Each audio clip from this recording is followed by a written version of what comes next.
kakati abasabira ku Kanani bakkirizibwa n'okugenda ewa Maama Phinah. Bakkirizibwa kubanga Bugingo wabanga ye pastor wa Maama Phinah kitegeeza bafuuse omuntu omu. Woli Maama Phinah abanga yakulira abasamize ate nga Bugingo yafuuse pastor we ne Bugembe kitegeeza bebamulabirira mu by'omwoyo. Mu speech ye yabadde awa nga baziika Katolo Lubamba yalaza nti waliyo n'abasumba emisana nga bakwata Bayibuli naye ekiro nga bagenda gyali. Sinzira ku bigambo bye yayogedde. Tubadde tukyali awo nga tebamukyaza ku Salt bamuwadde programu namba nkumenyeddemu ku bimu bye yayogedde. Ayongera okukaatiriza osobola okusaba ngeno oginako ne mu bajjajja tolina ssuula buwangwa. Wuliriza nja kukomekereza nzija. Nnyo mwebalije kusaka engalo Mukama yebazibu. Amina. Yesu yebazibu. Yes, katusubire nti abakuuma nange no gye ndi akola ki? Ankuuma. Siri ayolesa mubiri nkulaba. Ya, nze Namutebi Silivia Maama Phinah.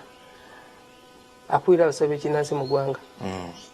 Olokose. Ne mu East Africa. Oludde ndi mulokole. Maama Phinah tuli ku TV abalokole. Kimanyi gwe mwennyini Mutebi nti Maama Phinah gwe mumanyi mulokole. Mbadde manyi walokose.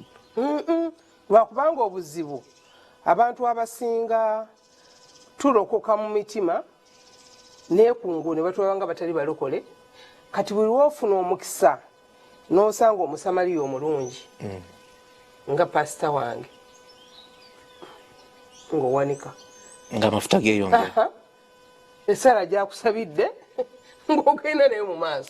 Abantu abamanyi kulembeka ffe tumanyi okulembeka ssebo. Wabadde mu mwoyo ne wa Katonda balembekayo. Neno Katonda balembekayo. So nebaliza ddala simanyi okuva olunaku lwajjo n'eddoboozi lyafudde mpulira essanyu kuba nasinkanye omusumba wange. Mpulira mwoyo antambulirako okuba nasinkanye omusumba wange Pastor Bugingo. nze nabadde ndowooza nti bw'omusinkana oyinza omudduka. Nze kye nabadde muli ndowooza wano mbimanyi munyumya mukwano bo biki naye nti ekyessaalo kusabira ndowooza lwakuba teyatambudde n'amafuta nago wabadde ogeetaaga nti ekyo oyinza obutakikkiriza. Lwaki? Musajja wa Katonda bamusindika mu nsi kubuulira abantu njiri kulokoka. Nange ndi muntu wa Katonda era nze gwe yandinoonyeza nze omwonoonyi era nze gwe yeetaaga. Teyeetaaga gwe Mutebi gwe balokoledda. Teetaaga makulu awuli natuuka n'okuyitako gundi Teddy tenga Teddy bw'oba oteyagala Bugingo jangu tudde no mu bajjajja tulebe ekyokola nga ndabona nga nkwasa ennaku ng'ayagadde nnyo. Teddy yayagala omusajja Susan ngadduka nga tolina kyogenda kukyusa bulamu bwange kati kyalina kyokola kukyusa Bugingo yakeera ku makya n'azimbira omukazi eggolofu oba yazimba ya Rabbi Amina simanyi na kumanya yali nnyumba ya kirooto ki? Bugingo naawe okola ebintu ebimu nga binyiiza. N'azimbira omwana enju ajetambwetazibwa ati ogamba eno egindi eno eyokulwa enansana yazimba Susan White House. Ate okyengu ninawo ettaka awo naye buli lwentuukawo nsooka nenyumya ne ŋŋamba naye makula mulogo waakola.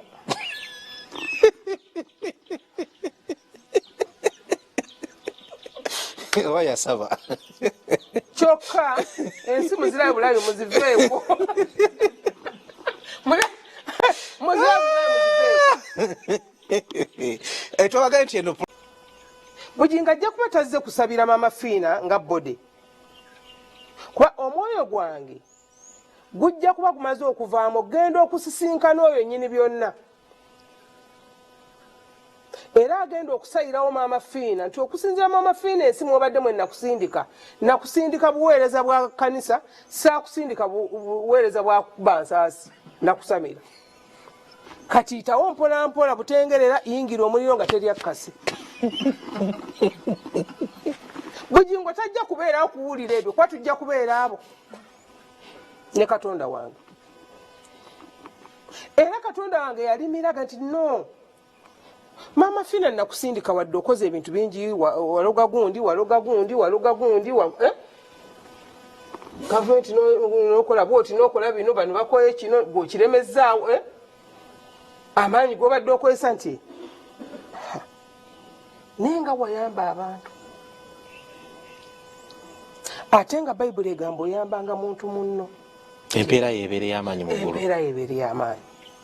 Maama Phinah noyamba abalema bebokyeza omuliro bebagobye mu mayumba balandyo tebabagobye noyamba abaana obulema olyazadde abalongo abusuddaawo ozadde abaana obalise ne ku nsi tubamanyi na muwendo nti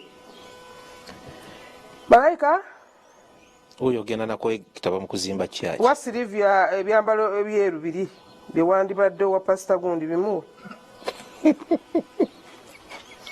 njagenda nkumbate nina pasita wenja okutulira kubweti nga nyabo sibemwogererayo nja kwita katonda mugaye ti katonda ntasaako pasita obala opasita gosala nakuyiranira ddala oyo ye simanyi lwakubanga pasita bugingo tugaye tusonyiwe era tomwogera.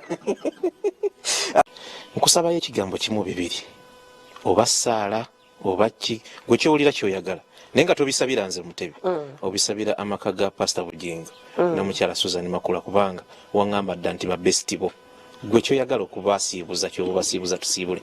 Mbasiibuza ssaala ayi Mukama Katonda w'obuyinza tukwebaza olunaku luno olwotuwadde olulungi bwe luti era tukwebaza olw'omusumba Bugingo ne mukyala we Susan Makula. Mukama obaddewo mu maaso gaabwe ate olwanya entalo nnyingi mmanyi nti gwe ennyondo esingayo obunene mu bulamu muno. Mmanyi nti waddira ennyondo eyo n'ogiteeka ewa Makula ne Bugingo. Taata kozesa ennyondo eyo kwata ekitala ky'olwani buli alwanyisa Bugingo ne Makula bafuule embuyaga bakunte babaviireko ddala. Nsaba Makula ne Bugingo babeere mu ssanyu lyabwe ery'olubeerera ne mu kufa Mukama Katonda bajjule nga bali abo babiri obawe kye basinga okwagala. Mukama Katonda bw'onaaba abatuweerayo kukaana ojja kuba otukoledde omulimu. Byonna mbikusabe nga mpita mu linnya lya Yesu Kristo Mukama waffe. Sisobola giddamu musibe bulungi.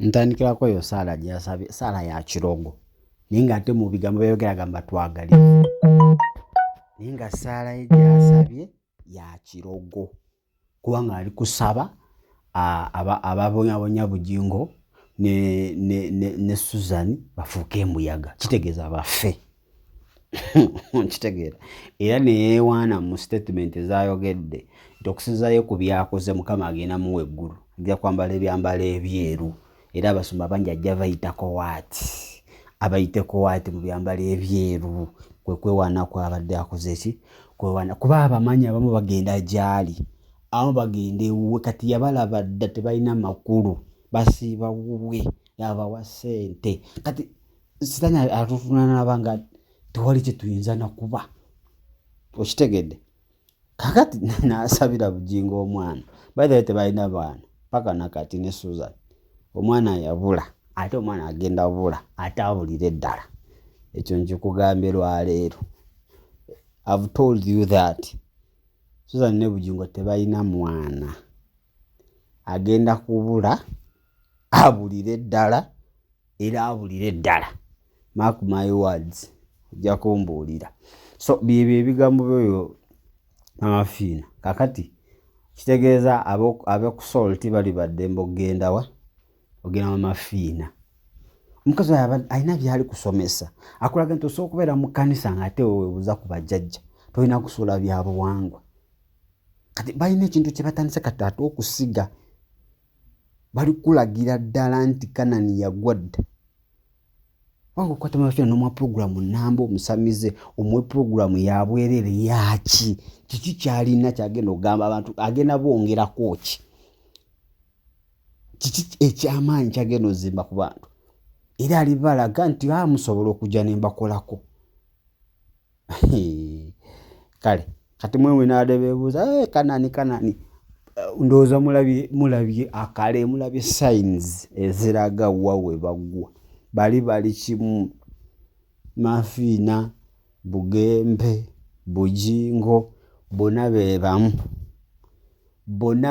okuva n'olwaleero kitegeero olwaleero owulidde maakinga byange bali be bamu kati temuddawo ne muwakanira bwereere era temulanga oluusi Maama Phinah afudde Bugingo n'agenda n'akulembera ssaala kuba yamulamidde yagambye wenfanga pasita gw'olina okujja kitegeeza balina enkolagana nze siraba kigatta mulokole na musamize asikiraba naye yagambye tulina ekitugatta ffenna tusinza Katonda omu elaayi big lie tekisoboka Katonda affe takkiriza kutta ate ye akkiriza okutta era ne mu statement ze agambye nze wadde nkoze ebibi bingi nzise ndoze nkoze eki naye Katonda ajatuulira ebirungi byenkoze ampe ekyambalo ekyeru ebirungi byonna byokoze outside salvation poteya ekyo nkikuddiramu ebirungi byonna byokoze naye ng'obikolera wabweru wa bulokozi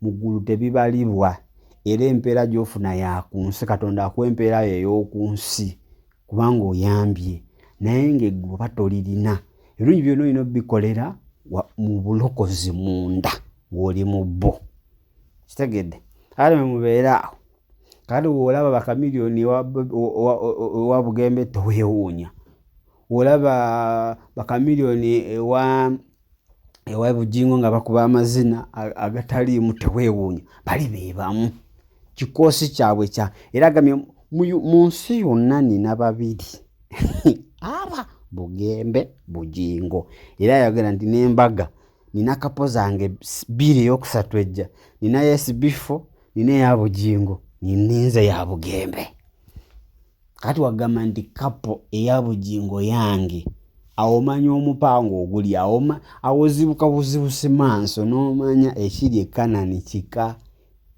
oli omukazi yawamba luli lukwe lusetinge ekitegedde eri yali pulaani kati batandise mukyaza ku TV batandise muwa program omusamize abeeko byayogera omusamize agenda kulungamya ki omubiri gwa Kristo kiki kyagenda okwogera amazima ddala ekituyamba oba ekituzimba oba ekitugatta ku kirwa tewali kyagenda tugattako mubeere bulungi mweraba tunye pasita twafunye omusumba twafunye sebo pasita wange olwaliro nangidde mu butongole newe mba nvudde wano ne nkutuuka sebo nkwetaago gy'onsabire sebo pasita Bugingo taata pasita Bugingo naama wano nti ndaba pasita bange babiri mu nsi muno pasita wange Bugingo ne pasita Bugembe bw'oba toliwo ng'oli bize Bugembe ng'ajjanga akikumamu essaala kubanga nze ndabye ate essanyu liyitiridde ne mwoyo atujjudde ng'abantu abo si be bazze mwebale nnyo mwebayire ddala mbakakasa buli agala obuwangwa bwa busigaleko tabutya Ssaabasajja Kabaka wangaale